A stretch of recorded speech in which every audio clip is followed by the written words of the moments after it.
Oh, hey! Hello, ladies, gentlemen, those who don't fit into either label. I'm sorry that it's been a while since I released a video. It's been a rough couple of months, but while I was sitting here preparing to do this latest one, there's something about the set that just feels just off. I have an idea. Hang on a second.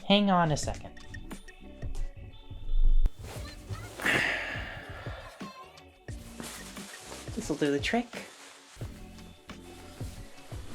Spider. There was a spider on there. I reacted reasonably.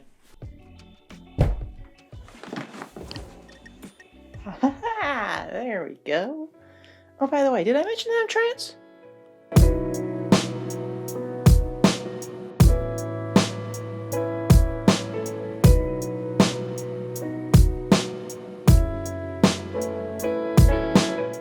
Yes, I know I don't really mention it very much, but I am trans. It's not something that defines my life, but it's a big part of it for sure. It affects not only how others see me, but how I see the world, my civil rights, and because of that, it's kind of a lonely experience. Not many people are like me, not many people know what that's like, and I want to feel less alone. So seeing my story on the big screen is really important to me. Unfortunately, most trans women in cinema, well...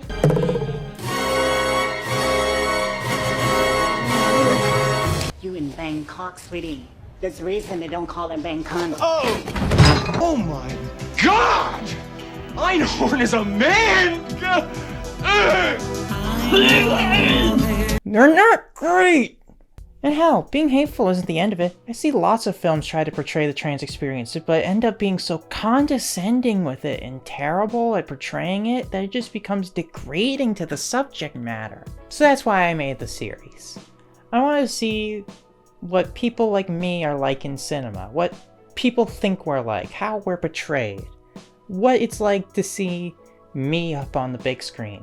I want to be able to tell people what that's like, so that they realize when they're doing harm, when they're doing it right, and how they can do it better. And with that, let's talk about Dallas Buyers Club and tokenism. Tokenism is a term where, even if you're not directly familiar with it, you at least know it in practice. Tokenism can be defined as the act of doing something like giving a job to a minority group or putting a character in a show that you're only doing for the appearance of progressivism, that you're not doing to actually improve anything, but rather just for the appearance of it. Essentially, it's a sort of symbolic gesture, an appeasement of the weak-willed.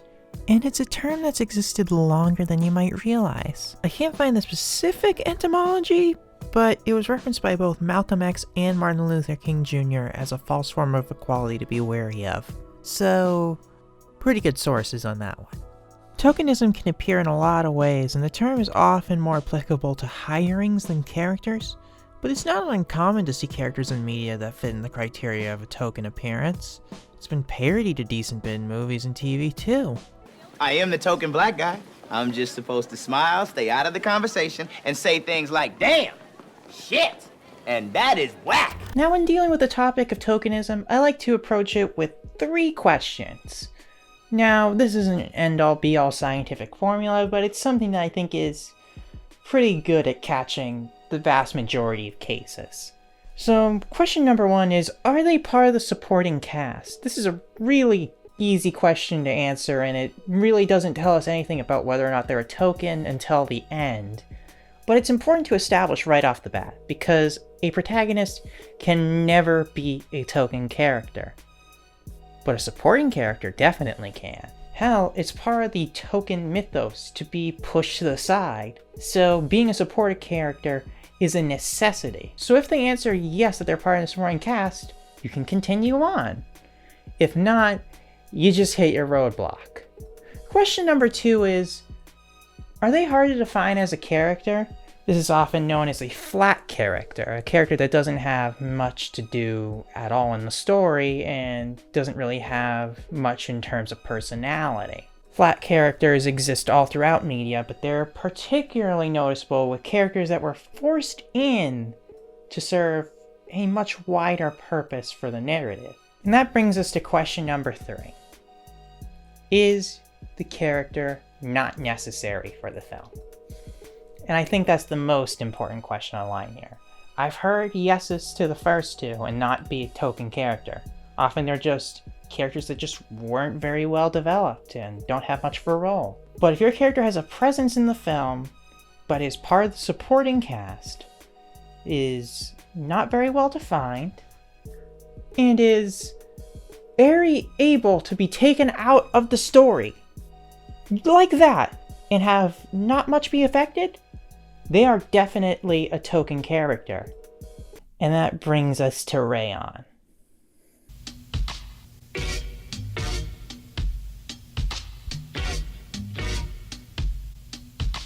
Talking about Dallas Buyers Club, I think it's important for me to lay out at least a general premise of what's going on, so those of you who haven't seen the film can at least know what we're talking about.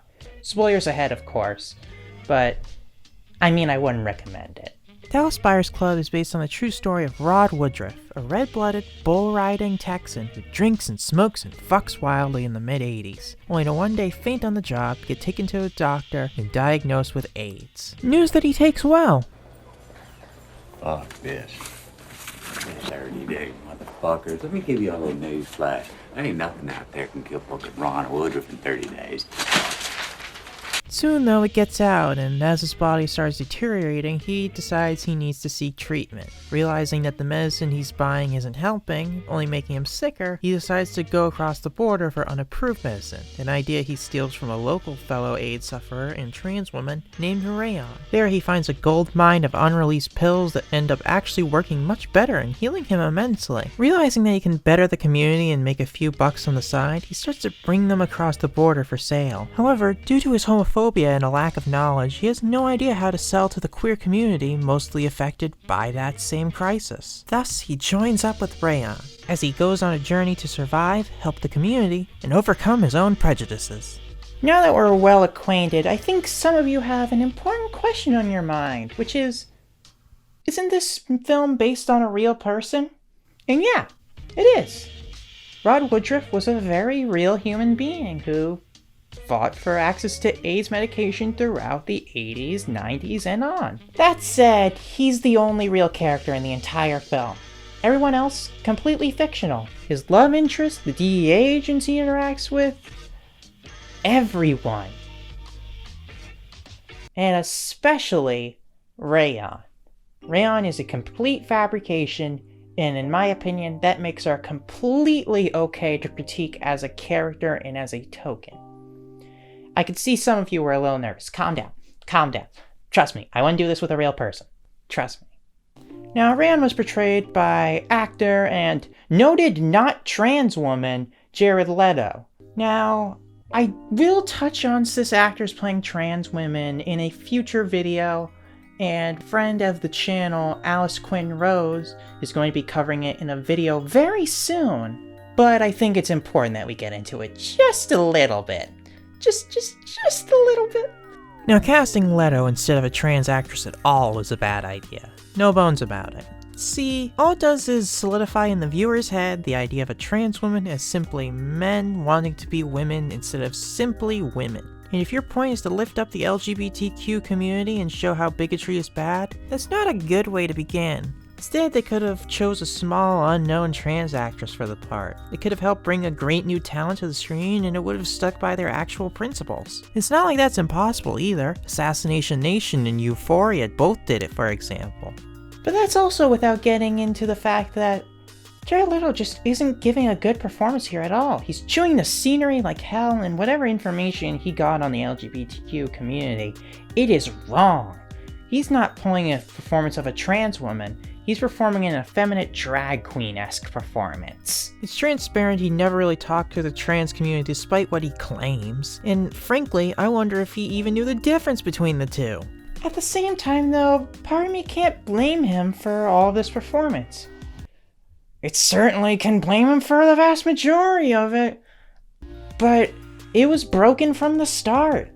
The writing was atrocious, and no one could have made the script sound great. It's time to get down to brass tacks, people. This is why I hate this film.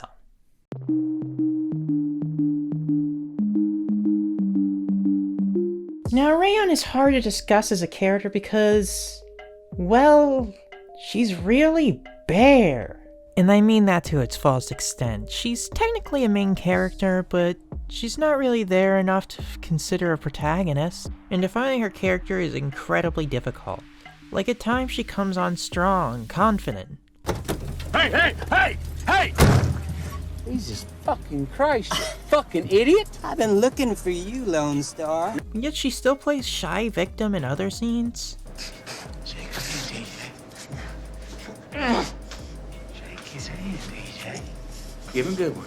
Give him a good one.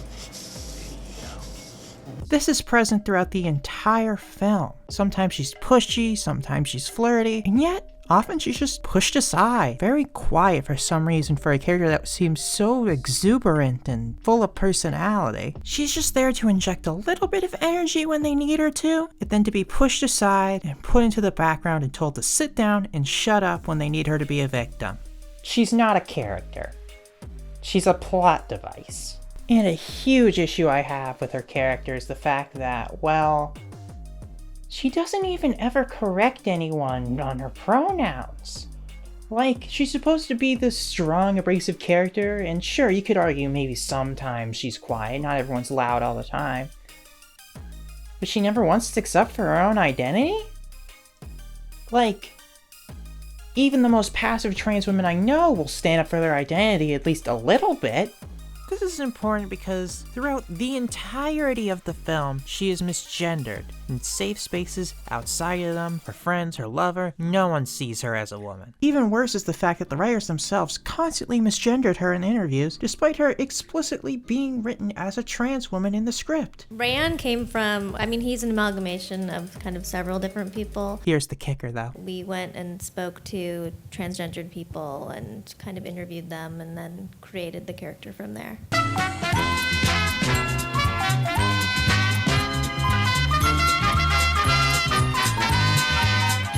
To them, a trans woman is just a man, like any other it seems. Which is just a sickening proposition to put in your film about fighting prejudice. So that's two checks for sure. She's not the main character, and she's not very well developed. How about number 3? How does she hold up there? Well, you'd think for Rayon's amount of screen time, she'd have more of a presence here, but she really doesn't. She's more like a background character than a supporting lead. As mentioned, her personality is a non-factor. It's confused at best if it even is present. But beyond that, most of the spreading of the product is done by Rod, and you could easily write any queer character into her spot of introducing him to the community and it'd work. But when someone's supposed to be your main supporting character, and you can just do that to them, that's a really bad sign. Really, there's only one way you can't remove her from the story. One way in which the story would be completely different without her. But boy, does it not help gain this film any progressive points. Let's talk about the trope, bury your gays. It's an awful little trope in media of films just taking their queer characters, introducing them, and then quickly giving them a tragic end to motivate the other characters in this story. It's supposed to mitigate their strangeness and almost provide a sort of catharsis for viewers who may not agree with the queerness of the character and may want them to face this brutal end for a punishment for their acts. For the progressive audience, it looks like a sad, tragic moment for a character that had to live through so much. For the conservative audience, it's a degenerate getting what came to them. And it really is sickening to watch it happen so often with characters that do not need that to happen. There's also the trope of the woman in the fridge. See, there's this idea in media of a woman who has been hurt, maimed, or killed, motivating a male main character to move on and change something in his life. This is the unholy matrimony of those two tropes. She dies. Off-screen, too. It does admittedly result in a change in Rod, but it's not exactly representative of any real on-screen presence either had with each other. After all, they really don't interact too much in the story at all, despite what they may want us to believe. We just don't really see a bond there. But more importantly, I'm checking this off for number 3 regardless, because what's more tokenizing than taking a character and barely developing them, and then just using them as a puppy to kill and shock the audience and change a character? To quote film critic and friend of the channel Jake Cole, "This is disgraceful movie making, designed to reaffirm Hollywood's predisposition toward providing lip service support to minority groups while doubling down on its perpetuation of types. In the end, Rayon exists solely to facilitate Ron's spirit quest, her own tragically short life worthy only for helping Ron to see the error of his ways. In that respect, this is the closest the film ever comes to treating her the way a Hollywood movie treats any other woman." What else needs to be said? There's a real danger to tokenization. It replaces real stories with these manufactured, falsified versions of our narratives, like McDonald's fast food versions of who we are as people. We don't get to control how we're on screen. You don't get to see what we're really like. You just get to see what you want to see. And there's something horrifying about that. You don't get to learn about us. You don't get to learn about our experience. You get to learn about this manufactured, made-up version of ourselves. Something that people can gawk at and look and say, "Oh, that's what a trans woman is," when in reality, it's anything but. We're just pawns to them. They estimate our lives because just contacting us is more trouble than the risks of not getting it right. After all, we're not people to them. We're tools to boost their stories, to get them Oscar nominations and fill seats. And it fucking worked! They got nominated for Best Original Screenplay. And yet as the years go on, Rayon becomes forgotten, and those who do remember her as an embarrassment, while our stories keep getting louder and louder, because they're truly worth hearing. Stories that are unique and tell the complex stories about how we live, the realities of life. We're our own people. We are worth listening to. We are not just forgettable. We are not just placed into a story for someone else's use to gain progressive points. We are human. And human stories are worth listening to.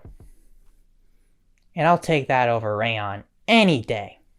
You made me believe in hell to make it easy to visualize your body burning a well. You'll just be bribing the judges as the court's adjourning. I'd like to give a special shout out to my $10 patrons: Beatrice DeCecco, Erith, Jonathan Palacio, Cameron Kanaki, and Paige.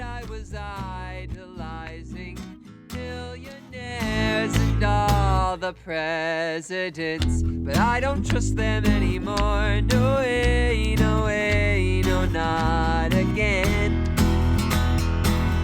And I may never trust at all.